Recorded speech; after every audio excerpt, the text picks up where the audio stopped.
안녕하세요, 여러분. 민달팽입니다. 오늘은 대출 규제의 효과가 왜 사라졌는가, 그리고 유동성의 새로운 흐름 속에서 한국 부동산 시장이 왜 다시 랠리를 이어가고 있는가를 살펴보겠습니다.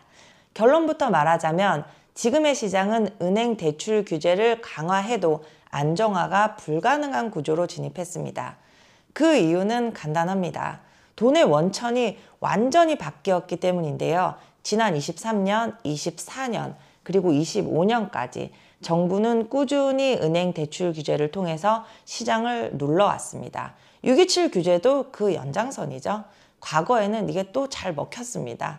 은행 대출만 조이면 시장이 식는 구조였기 때문에 정책 효과가 분명했죠. 하지만 지금은 은행 대출을 아무리 조인다고 해도 시장이 미동조차 하지 않습니다. 왜일까요?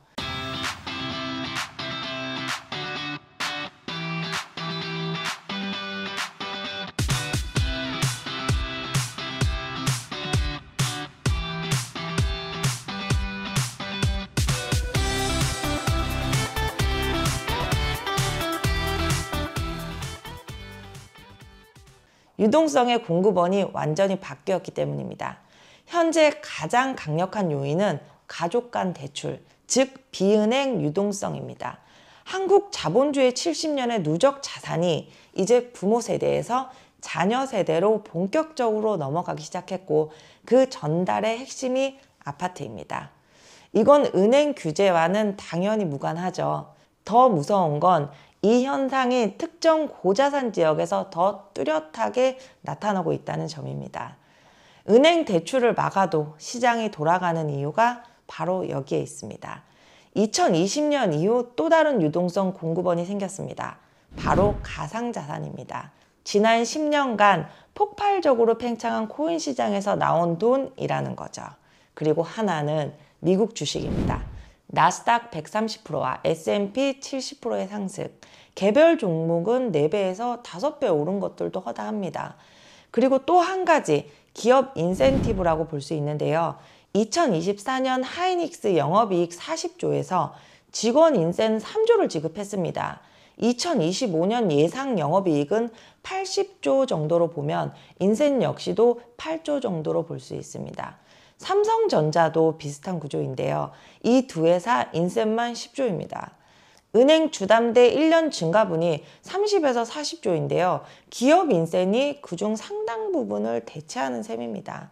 한마디로 은행 대출 구멍 하나 막아서는 도저히 감당이 안 되는 시대가 온 겁니다. 과거에는 주담대 하나 막으면 시장이 어두워진다라는 구조였는데, 지금은 가족 대출, 그리고 코인, 해외 주식, 기업 인센티브, P2P와 외은 PF 등 모든 창문들이 열려서 성장 안으로 빛이 쏟아지는 구조가 돼버렸습니다. 그래서 은행 대출 규제는 이제 역할이 끝났고 본격적인 조세 구조, 즉 보유세로 갈 수밖에 없습니다. 2023년, 2024년은 대출 규제로 겨우 묶어놨습니다. 2025년 627 대책도 엄청난 규제였죠. 하지만 지금은 자금원이 너무 다 변화가 됐어요. 그래서 결론은 하나입니다.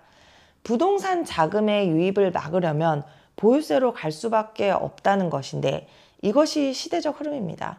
보유세가 빨리 나오지 않는다면 지금처럼 유동성이 사방에서 흘러들어오는 시대에서는 부동산 안정화는 절대 불가능할 것이라고 보입니다.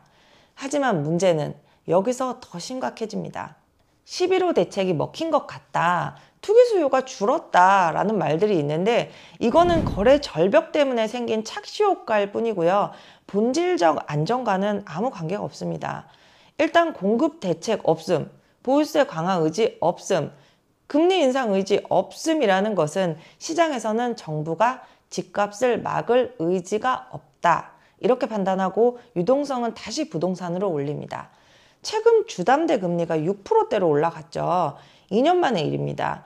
총량 규제 강화와 시장 금리 급등, 그리고 환율 불안과 같은 요소들이 모두 대출 금리를 밀어 올립니다. 그런데도 집값은 오릅니다. 왜냐하면 대출이 없어도 살 사람들이 있기 때문입니다. 고소득층이요. 공급 없음, 보유세 없음, 금리 상승 의지 없음, 이걸 알고 있기 때문에 이 가격에도 그냥 사는 겁니다. 1000세대 단지에서 한 집만 고가 신고가 돼도 부동산값 올랐다처럼 보이는 구조도 문제죠.